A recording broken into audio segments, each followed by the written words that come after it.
"You have 10 minutes to clear your desk, Arthur." The 34-year-old CEO sneered, tossing a cardboard box onto my desk. I quietly packed my things, knowing that the moment my feet left this building, the SEC filing credentials and compliance certificates keeping this $1.2 billion investment firm active would be permanently revoked.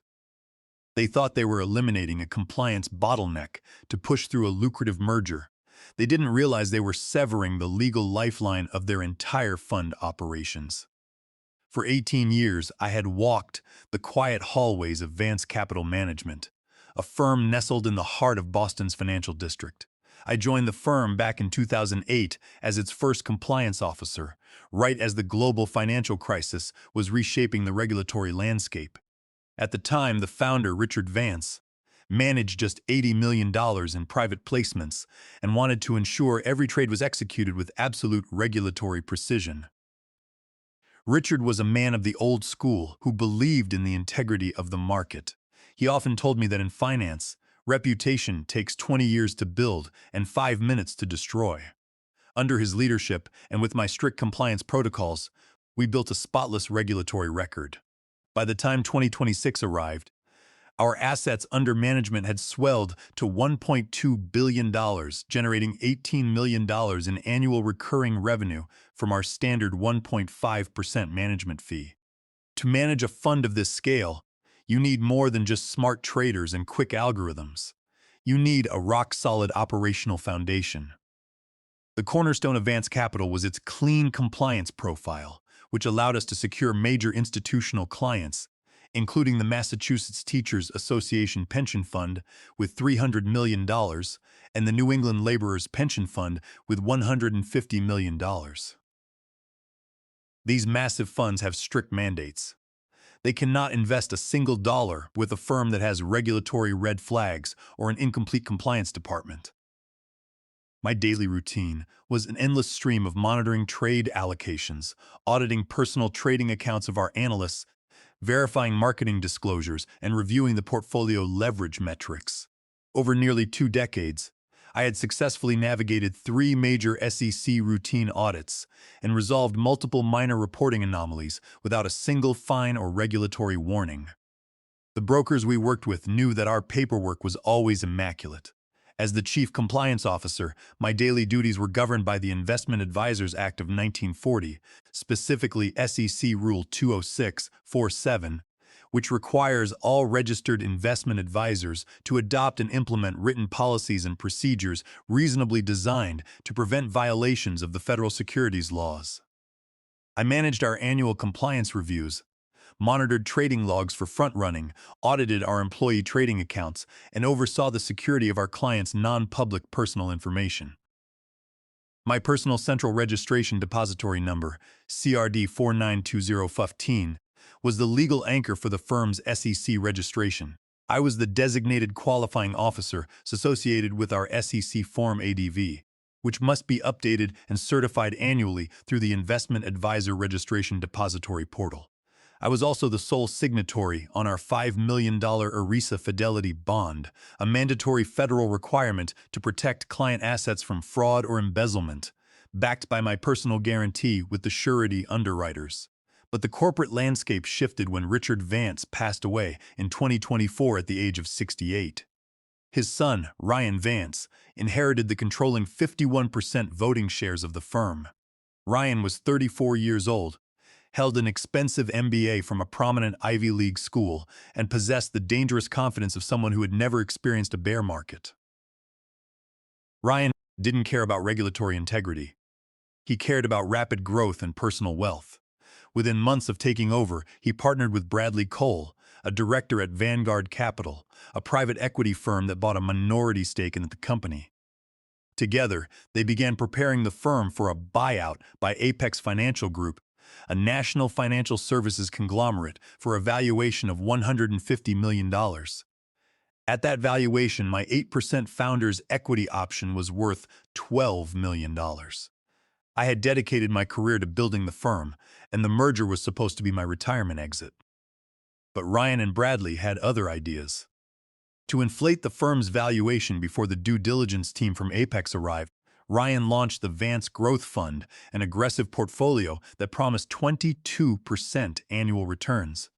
To achieve this, the fund managers began using excessive leverage and executing unauthorized cross-trades, selling low-performing assets from older client accounts to buy them back in the growth fund. This was a clear violation of SEC rules regarding fiduciary duty and fair allocation of trades. During my internal audit in June of 2026, I flagged these violations. I prepared a detailed compliance report and informed Ryan that I would not certify the annual SEC Form ADV unless these trades were reversed and the clients were compensated. Without my signature, the firm could not file its annual certification, which would immediately alert the SEC regulators to the operational issues. The conflict escalated rapidly over the next 2 weeks. Ryan called me into his office daily, trying to pressure me into signing the SEC certification. The office was decorated with expensive modern art and overlooked the harbor, but the air inside was tense. Ryan sat behind his massive mahogany desk, tapping his fingers impatiently on his leather blotter. "Arthur, you are looking at this from an academic perspective," Ryan said, trying to sound reasonable. "The growth fund is the crown jewel of Vance Capital. Apex is paying a premium because of our recent performance numbers. If you put these compliance issues in the public form ADV, the valuation will drop by 30%, or the merger will fall apart entirely. We cannot let a few minor paperwork details stand in the way of a $150 million deal. I need you to sign the certification, and we can quietly wind down those cross-trades after the acquisition is complete." "Ryan, the compliance issues are not academic, and they are certainly not minor paperwork details," I replied, keeping my voice calm and steady. "Your fund managers are mixing client funds, executing cross-trades without disclosure, and using leverage ratios that exceed our legal limits by 40%. That is a direct violation of Section 206 of the Investment Advisors Act. If I sign this Form ADV, I am committing federal perjury. My signature certifies under penalty of law that the disclosures are complete and accurate. I will not put my career and my freedom on the line to inflate your buyout valuation. If we submit a fraudulent filing and the SEC conducts an audit, the consequences will be catastrophic for the firm and everyone involved." Ryan leaned forward, his eyes narrowing, his corporate mask slipping away. "You work for this firm, Arthur. Your salary of $220,000 is paid by this firm. If you refuse to sign, you are failing to perform your duties. The board will view that as a breach of your contract. We paid for your expertise to solve problems, not to create them." "The board can view it however they want," I said, "but the law is clear. As the designated Chief Compliance Officer under Rule 206(47), I have the independent authority to block any regulatory filing that is misleading or fraudulent. I will not authorize the IRD submission until the compliance issues are addressed." Ryan's frustration grew. He began trying to bypass my office entirely. He instructed the IT department to grant him direct administrative access to the compliance filing systems. But our security protocols required physical security keys that were locked in my office safe. He then attempted to draft a parallel Form ADV using a junior compliance clerk's credentials. But the SEC portal rejected the submission because the filer was not a registered qualifying officer with a valid Series 24 license associated with the firm's CRD profile. Realizing he could not bypass the system while I was employed, Ryan decided to eliminate me. The following Friday afternoon, the final blow fell. I was summoned to the main executive conference room. Ryan Vance sat at the center of the table, flanked by Bradley Cole from the private equity firm and the company's external general counsel, a corporate attorney named Gregory Vance. The atmosphere was cold, the blinds drawn against the afternoon rain. On the table lay a single folder. "Arthur," Ryan began, his voice flat, "we have received a report from an external IT security consultant. They conducted an audit of our server access logs and found that confidential client portfolio data was downloaded to an external drive from your account credentials last Tuesday night. This is a severe breach of SEC Regulation SP regarding client privacy. We are terminating your employment for cause, effective immediately." I didn't need to look at the folder to know the report was a fabrication. I had spent Tuesday night at home with my family, and my hardware authentication token had never left my keychain. Ryan and Bradley had staged the breach to create a paper trail for a for-cause termination. Under our partnership agreement, a termination for cause allowed the company to cancel my outstanding equity options and buy back my shares at book value, which was a mere $300,000. They were attempting to wipe out my $12 million equity stake and remove the compliance officer who was blocking their merger. Gregory Vance, the attorneys, slid a separation agreement across the glass table. If you sign this agreement, Arthur, waiving all claims for wrongful termination and surrendering your equity options, the company will agree not to report this security breach to the SEC and will pay you a settlement of $200,000. I looked at the document, then looked Ryan Vance in the eye. He was smirking, confident that he had backed me into a corner. He thought that a compliance manager would sign anything to avoid being blacklisted by the regulators. He didn't understand that the regulations he was trying to bypass were the very tools I would use to dismantle his scheme. "I will not sign this," I said quietly. I stood up, buttoned my coat, and walked out of the room. I went to my office, packed my personal photos and my copy of the Investment Advisors Act into a single box, and left the building in silence.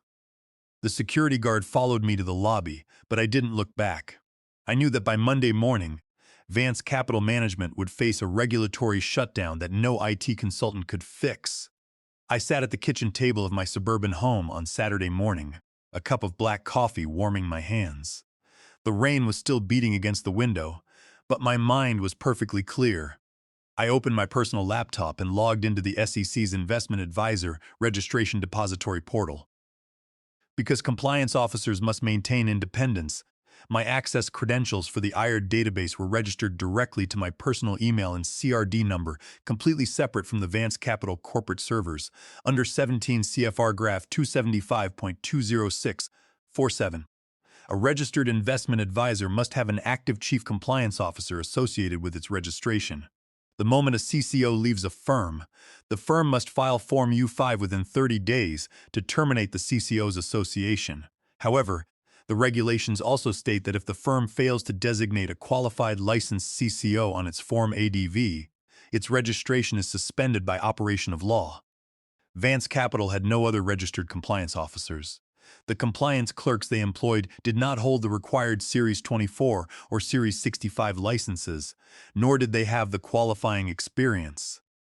I accessed the association management page on the IRD portal. I entered Vance Capital's SEC registration number and filed a formal notice of disassociation, indicating that my employment had been terminated as of July 21, 2026. Next, I filed my individual Form U-5, noting that I was no longer the chief compliance officer of the firm. I detailed the reasons for my departure, specifically noting the firm's refusal to address the material compliance violations in the Vance Growth Fund. The filing went directly into the Federal Central Registration Depository System, where it was immediately visible to regulatory auditors and institutional brokers. Once the digital filings were submitted, I opened a separate email window and drafted a message to Donald Sterling, the lead underwriter at Great American Surety. Great American issued the $5 million ERISA fidelity bond that Vance Capital was required to maintain under Section 412 of the Employee Retirement Income Security Act to protect client retirement assets. As the qualifying officer of the firm, I had signed the bond's indemnity agreement, backing it with my personal financial guarantee. I attached my termination letter and wrote, "Dear Donald, this is to formally notify you that my employment with Vance Capital Management has been terminated. Effective immediately, I am withdrawing my personal guarantee and requesting the cancellation of the fidelity bond under policy number 90215B. Donald Sterling called me within 15 minutes. "Arthur, I just saw your email," he said, his voice grave. "If you withdraw your guarantee, we have to cancel the bond immediately." Under federal law, Vance Capital cannot manage client retirement plans without an active fidelity bond. They will be in immediate violation of ERISA requirements. This will trigger an automatic notification to the Department of Labor and their primary clearing broker. "I am aware, Donald," I said, "but I cannot legally guarantee transactions for a firm where I no longer oversee the compliance program." If they execute trades under my signature, I could be held personally liable for any losses or fraudulent activities. It is my legal duty to withdraw the guarantee. Understood, Arthur. I am issuing the formal cancellation notice to the SEC and the clearing broker today. We will update our underwriting logs to show the policy is terminated by operation of law. The cancellation will take effect at midnight tonight. By Saturday afternoon, the federal databases had processed the updates. The association between Arthur Pendleton and Vance Capital Management, filer code 57K, was dissolved. The system automatically flagged the firm's SEC registration status as suspended due to the lack of a designated CCO. Simultaneously, the cancellation of the ERISA Fidelity bond was logged into the clearing system, creating an automatic red flag in the clearinghouse networks. I closed my laptop and spent the rest of the weekend with my wife, working on the garden and walking our dog. I did not check my phone, which I had put on silent. I knew that the compliance systems of Wall Street were automated, and the moment the markets opened on Monday, the gears of regulatory enforcement would begin to turn, locking Vance Capital out of the financial markets. The system worked precisely as designed, transforming a regulatory framework into an impenetrable defensive barrier. I was no longer an employee, but the laws I had spent 18 years upholding were now my silent protectors. Monday morning at 8:30, the financial storm hit Vance Capital Management. The firm's traders arrived at their desks, prepared to execute the morning orders for our high-net-worth clients. They logged into the trading terminals, which were connected to Pershing Clearing, our primary clearing broker. But when they tried to place the first block of trades, the order screen flashed red. An error code appeared on every monitor. Transacción, dened, recesses and suspended. No active Fidelity bond. The head trader, a veteran named Sarah who had worked with me for a decade, tried to bypass the system, but the clearing terminal was locked. She called Pershing's compliance desk, and the risk officer explained that they had received automated notices from the SEC database, showing that Vance Capital's registration was inactive and its ERISA bond had been canceled. Under SEC Rule 15C33, the clearing broker was legally prohibited from executing trades or holding custody of assets for a non-compliant firm. Pershing had frozen all 42 trading accounts managed by Vance Capital, totaling $1.2 billion in client assets. This meant that they could not buy or sell a single share of stock, nor could they process any cash distributions to clients. By 9:15, the client portal went dark. High-net-worth clients who tried to log in to view their balances were met with a maintenance screen. Within minutes, the phone lines at headquarters were ringing off the hook. Furious clients, including the trustees of several major pension funds, demanded to know why they couldn't access their money or sell their positions. The representative from the Massachusetts Teachers Association called, stating that they were preparing to pull their entire $300 million portfolio due to the trading freeze. At 9:30, the due diligence team from Apex Financial Group arrived at our Boston offices for their final review of the merger. They walked into a scene of absolute chaos. Traders were yelling on the phones, compliance clerks were crying, and Ryan Vance was standing in the middle of the trading floor, his face pale as he screamed at the IT department to fix the system. The lead auditor from Apex, a sharp woman named Helen, walked into Ryan's office. "Ryan, what is going on here?" she demanded. "Pershing has flagged your firm as suspended. We just checked the SEC portal, and your Form ADV shows you have no chief compliance officer and your ERISA bond is canceled. We cannot proceed with a $150 million acquisition of a firm that is legally prohibited from executing a single trade. If this is not resolved by tomorrow morning, Apex is pulling out of the merger, and we will file a claim for breach of the representations and warranties in the letter of intent. We will also notify the industry regulators of the material misrepresentations in your fund data. Your firm is facing immediate collapse if this freeze remains in place." Ryan was in a state of complete panic. He ran back to his office and dialed my number. I was sitting on my back deck, reading a book, when my phone began to vibrate. I let it ring for 3 cycles before I answered. "Arthur Pendleton," I said. Arthur, what the hell did you do? Ryan screamed, his voice cracking, the arrogance completely gone. The trading system is completely shut down. Pershing froze our accounts. The Apex auditors are in my office threatening to pull the deal. You need to log into the SEC portal and reactivate your license right now. Our clients are threatening to pull their funds, and the pension trustees are calling their attorneys. This is costing us millions in potential liabilities. I cannot do that, Ryan, I said calmly. I am no longer an employee of Vance Capital. You terminated me for cause on Friday. Under federal law, I had a duty to file my Form U-5 and notify the surety company of my departure. The SEC suspended your registration because you have no compliance officer. The bond was canceled because I withdrew my guarantee. This is sabotage, Arthur, Ryan yelled. We will sue you for $50 million. We will have you arrested for destroying this firm. You had no right to contact the surety company or file that Form U-5. It isn't sabotage, Ryan. It's compliance, I replied. You fired the only person who kept your firm legal. I simply complied with the SEC filing regulations. If you want to sue me for following the law, my lawyers are ready. They will gladly subpoena your growth fund's trading records during the discovery phase. I am sure the SEC investigators would love to review those cross-trades. I hung up the phone. 10 minutes later, my phone rang again. The caller ID showed the name of Richard Vance's oldest brother, the chairman of the board of directors. I let it ring, taking a slow sip of my coffee. The weight of the silence was deafening, and I knew they were realizing the cost of their greed. I answered the chairman's call on the third ring.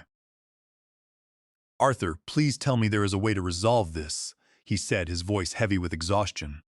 The board has just held an emergency meeting. If Apex walks away from this merger, the reputation of Vance Capital is destroyed.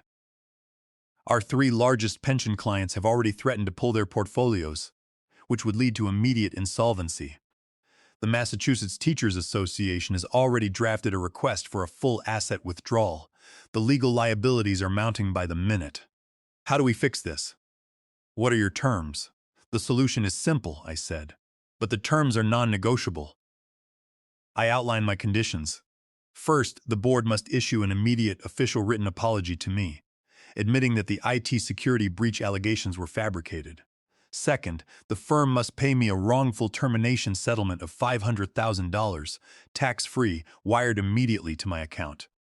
Third, the board must fully reinstate my 8% founder's equity option, guaranteeing my $12 million payout when the Apex merger closes next month. Fourth, Ryan Vance must be terminated from his position as CEO immediately for gross negligence and violating company bylaws. Lastly, I will return as an independent compliance consultant for exactly 12 months at a rate of $30,000 per month, paid up front at the start of each month, to serve as the qualifying CCO while you search for a permanent replacement. The chairman hesitated. Arthur. Ryan is Richard's son. He owns 51% of the voting shares. The family name is on the door. Restructuring the leadership overnight is incredibly difficult. Then you can find another licensed compliance officer, I said. But as you know, the SEC takes at least 60 days to approve a new CCO registration under these circumstances, and no surety company will issue a $5 million bond to a firm facing a regulatory suspension. By the time you find someone, the firm will be bankrupt. The pension funds will withdraw their assets, and the Apex merger will be dead. You have to decide if protecting Ryan's pride is worth the survival of your brother's legacies. I will call you back in 1 hour, the chairman said. 50 minutes later, the chairman called back. The board has accepted all your terms, Arthur. Ryan has been stripped of his executive duties and terminated from the firm. The board is drafting the official apology, and the settlement agreement is being sent to your attorney now. Once the wire transfer is confirmed, we need you to restore the registration. I contacted my lawyer, who verified that the settlement agreement was ironclad and the wire transfer of $530,000, representing the settlement and the first month's consulting fee, had cleared my account. I signed the documents and logged back into the IRD portal. I submitted the temporary consulting agreement and reassociated my CRD number with Vance Capital Management. I also contacted Donald Sterling at Great American Surety reinstating my guarantee on the fidelity bond for the duration of my consulting contract. By Tuesday morning, the federal systems updated Vance Capital's status to active. Pershing Clearing lifted the freeze on the trading accounts. The traders began executing orders again, and the client portal was restored. The Apex financial auditors resumed their due diligence, satisfied that the regulatory crisis had been resolved. The pension trustees withdrew their asset transfer requests, and the merger path was cleared. Ryan Vance was escorted from the corporate offices by security, his possessions packed in a cardboard box, the same way he had escorted me out the previous Friday.